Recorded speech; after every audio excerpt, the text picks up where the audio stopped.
Hello, welcome to today's video diary.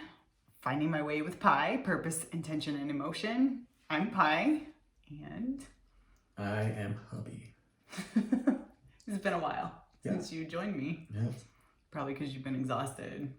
Because you've been like, oh, my wife is so emotional. Still am. Oh, well, I'm glad you are here. Wish you had a little more rest and energy because you're gonna need it. No, I'm just kidding. Trying to figure out how to preface this, what I want to talk about. So, true to form. Hubby has no idea what I want to talk about. I started talking to you and I was like, wait, stop.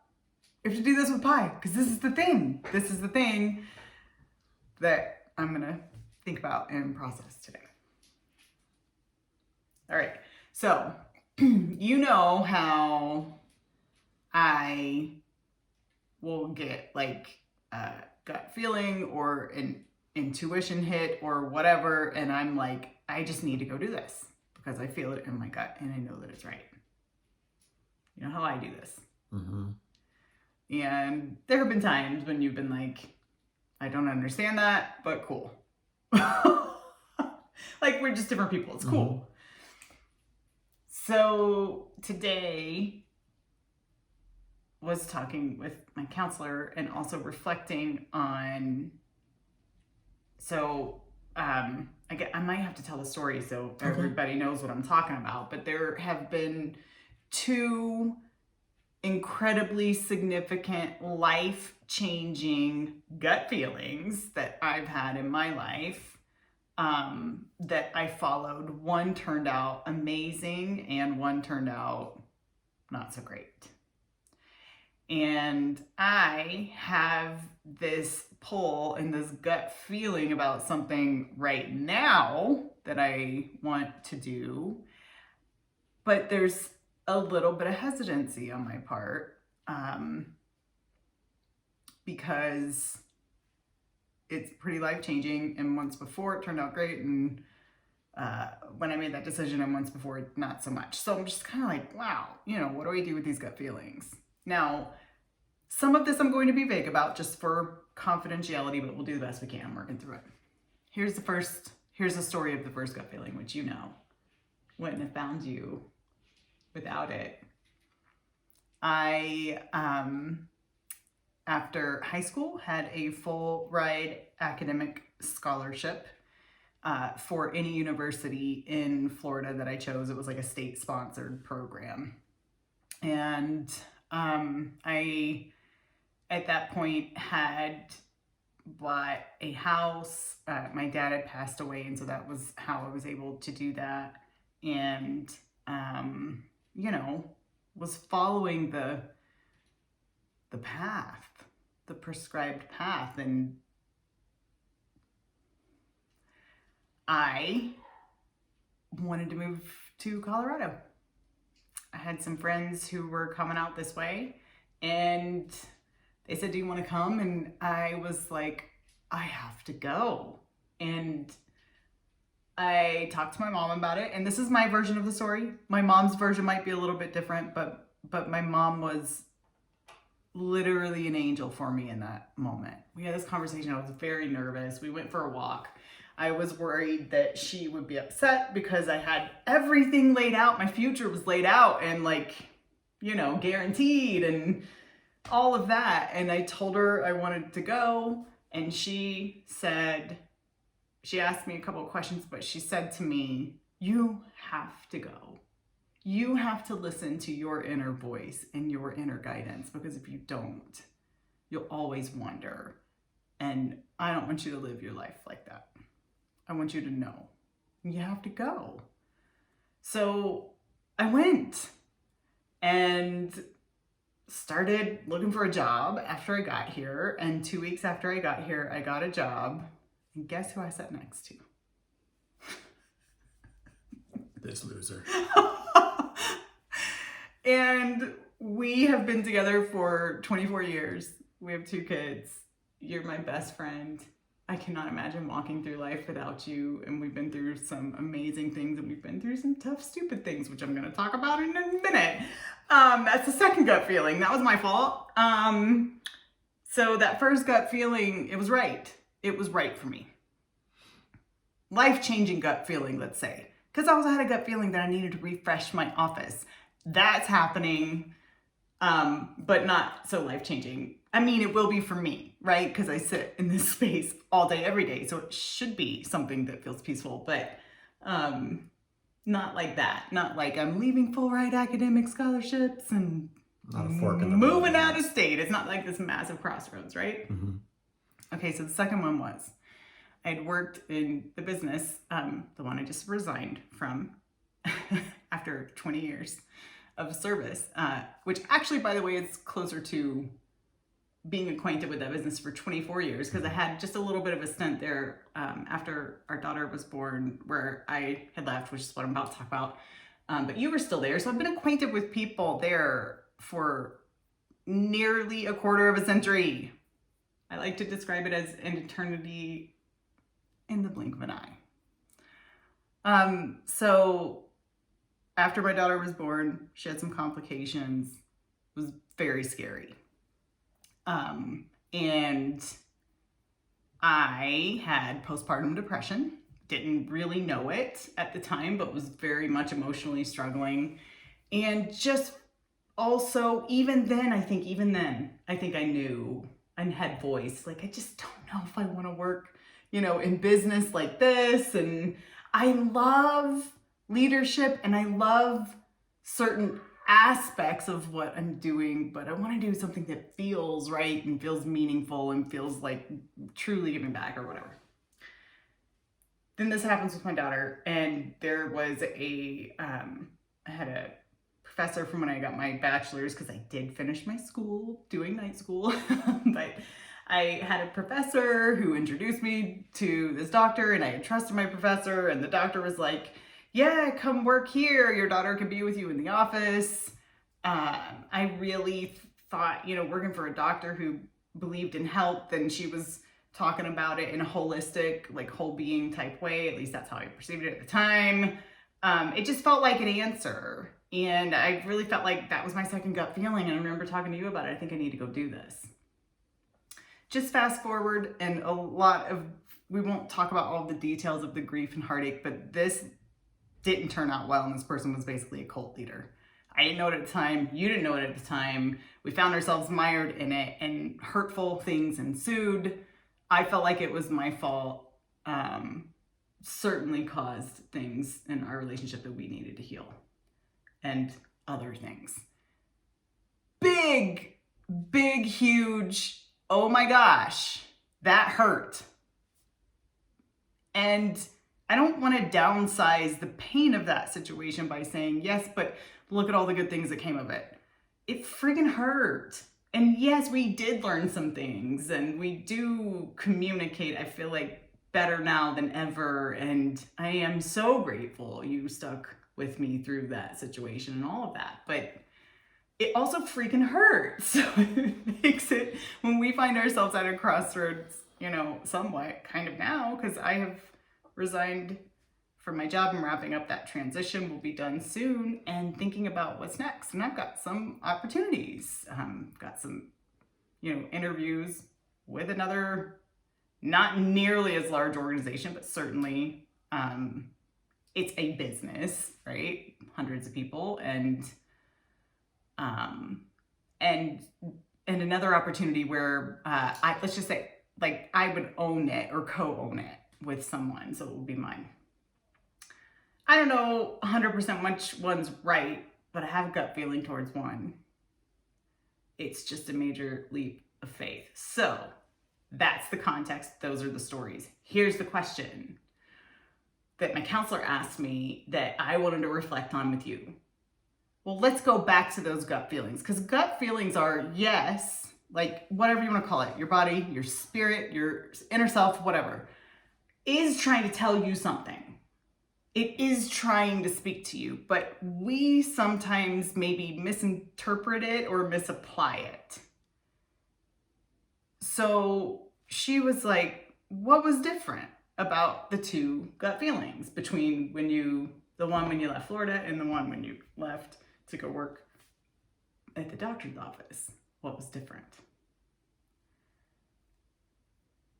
So I think for me, the difference was when I left Florida, like it felt more like, the word that pops in my head is like seeking and discovery and adventure, and I don't know, just seeking is the word. But the one when I left to go work for the doctor's office, like all the emotional stuff that was happening at that time with our daughter and, you know, postpartum depression and all that, I think I was running and I was trying to,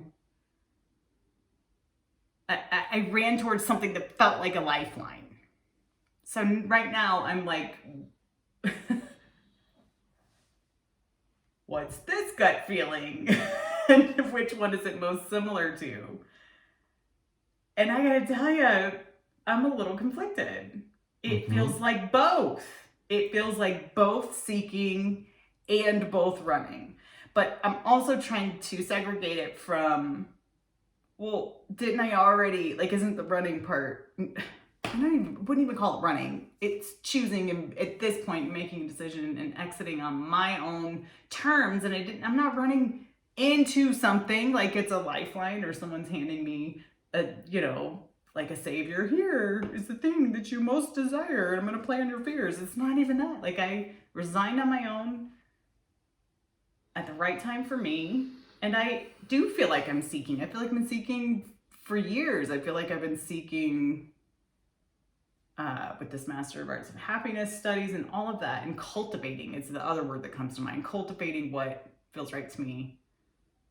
I should have probably listened to myself far earlier and wrapped that up that wasn't right for me and sought something else. I am just really curious on your thoughts about this whole thing. We're gonna have to turn the camera off.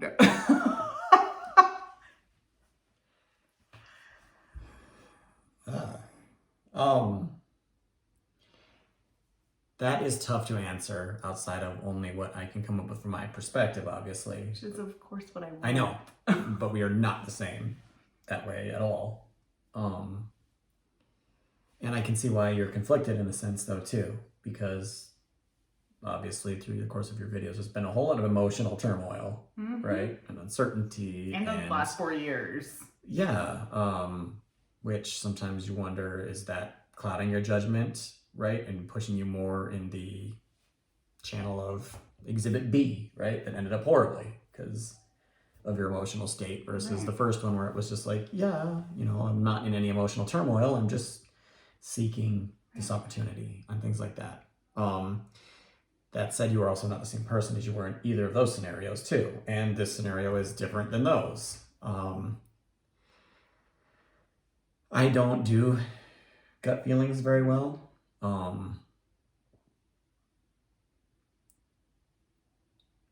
So I try not, I don't know. I mean, I can see why you grapple with both. And you're the only one that knows with any certainty which one it is. Ultimately, what I do know is obviously the situation that you're currently in was not tenable, the right word to continue on. Right. Yeah, it wasn't. So from that standpoint, I would never advocate for you to stay. All right. Do I have my own fears about stepping, the family stepping the unknown? Right. Yeah. Because for me, I tend to think, not that you don't, but more practically, right? Like, this house has to keep a roof over our head, and there has to be food on the table, and we have payments that we're obligated to make. So whether we like it or not, this country runs on money, and you have to have it in order to do what you're doing. And just, so that's where the fear comes in, right? It's not like you're going to be living under a bridge or anything tomorrow, right? But those are the things that are going in my head. But then I also want you, and you're employable and all of those things, right? To go and get out of this downward spiral that you were in. First and foremost, right? There's no job or any anything that you have to do that is worth your own soul, for lack of a better word. So when it comes to that, then that's the clear choice. You have to move on. Now what you choose to do afterwards, which I think is some of what you're grappling with and we're alluding to a bit as well. It also depends, right? Money has to come in at some point, right? To keep things going, but also pursuing things that feel right and listening to those gut feelings sometimes bear the most wonderful things when people pursue those passions too. It's just trying to toe that line between doing something that's sensible. So I'm hearing, I want you to do something. I'm hearing everything you're saying, but I am hearing towing the line between being sensible and having fear. Fear serves a purpose, but the tension between follow what you love and we still need to support our family, and that's real. And I would say that probably resonates with. I know it does because I've had so many people reach out to me and say that resonates with them, that they understand the dilemma and why there's so much turmoil even in making the decision in the first place. So I had said this gut feeling feels different because I feel like it's partially seeking and partially running. And I think the running part is not even, maybe it is toward this thing because I want to be free and I want to have autonomy and I want to do my own. But the seeking part of it is, I feel like so much of my career was seeking safety out of fear because of that exhibit B, second gut feeling that resulted in so much hurt. So I ignored everything in my spirit and everything in my soul, and I just couldn't leave. Nope, I'll just blinders on. I can't ever follow that again. Well, now I learned a lot. I've matured a lot. I know what the warning signs are. I will never end up in that situation again. And I'm not seeking it from someone. I have turned within and I know what I want to build and what I want to create. It's not dependent on anyone else giving that to me, number one. And number two, I now want to choose to move towards the things that I love with a clear,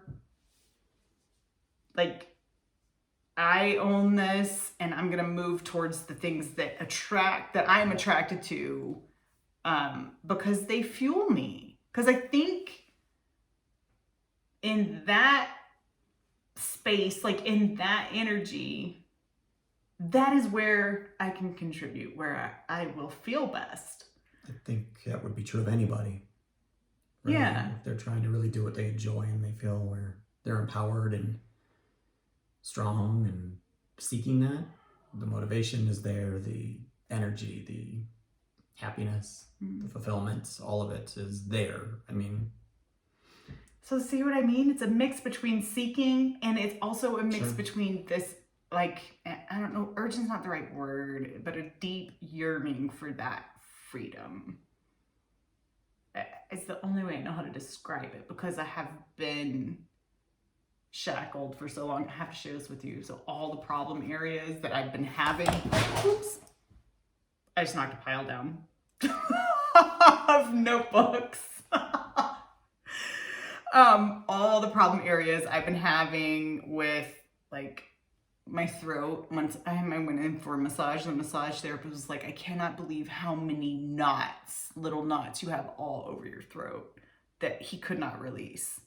My middle back, so between my shoulder blades, has been hurting a lot lately. My hips, oh my gosh, my chiropractor was having to adjust my hips twice a week. He's been doing this now for weeks and they won't stay and they've been very tight. And then also my shoulders, this is not, over here, sometimes it's over there, but over here that you try to help work on sometimes, and we can't ever get it released, and it's just so incredibly painful. So I looked up yoga, chakras, and so I've been all kinds of curious lately. I'm just we are connecting the dots here, people. So I was what are the emotions that you hold in your hips? It's tension, fear, overwhelm, and other hurtful emotions. Hips are the first line of defense. Fight or flight is triggered and we tense and we clench. I was in fight or flight for years. my middle back, with it hurting so bad, middle back, you're holding on to like insecurity and powerlessness, and the tension builds in the middle of the back if you feel hopeless and unsupported. And that's what I felt like, unfortunately, in that role. And it was, I don't think it's the fault of who my leaders were, to be clear. I think it's just the system and how things have evolved and what's going on. Hate to say it, but just business, but soulless. It was awful. And then neck and throat, pain in your neck and throat typically has to deal with inability to communicate clearly or to be your authentic self, like fear or repressed self-expression. And I have been repressing myself for years, and just keep my head down and stay here where it's safe, so I don't cause hurt again. And then shoulders, of course, is like burden and responsibility. And I felt heavily burdened. I love my people and I love my organization, and I felt like I could not help them. I felt like any of my autonomy and any of my ability to help them was gone. So makes a lot of sense where that was coming from. It also makes a lot of sense why I'm like turning to seek towards things that aren't that. So it's both. It's seeking and running. But I don't know which, I don't know. Maybe this just means I need more time. I really don't know what to do with it, but that's what I wanted to talk to you about. And I love that we're different people, and I love who you are, and I love hearing your perspective on things. You're so grounded, and I have enough spirituality for both of us. So Yeah, not very deep that way. You don't think you are, but you have like the biggest heart and the most kindness I've ever seen in a human being. So, and he also can't take a compliment. All right, well, I think the storage on my phone is gonna freak out here any second, so we should probably go, but thanks for talking through that with me, and I think we'll still be talking about it. So. Yeah, for sure. It's big stuff. Yeah, big changes, big crossroads, big changes. Jumping in the river and see where it goes. Yes. Yeah. Had to be done, so I'll just see where you get out and see what's on the shore. Yeah, and if it's like, ooh, we're gonna get back Back in the boats. Back in the boats. I will swim. Who needs a boat? Just floaties, yeah. I'm out. Whatever. I'm out. Yeah. All right. Well, thank you for being with me, being with us on this journey. I'm so glad you're here, and I will see you tomorrow. Maybe you will. I don't know. Gonna start doing the office tomorrow. I'm gonna put the tape up and maybe break out the paint, but I also have homework to do, so we'll see how far we get, but I'm excited. I need your muscles to help me move stuff and build stuff. I too am excited. And you are sweet. Thank you. Okay, see you tomorrow. Bye.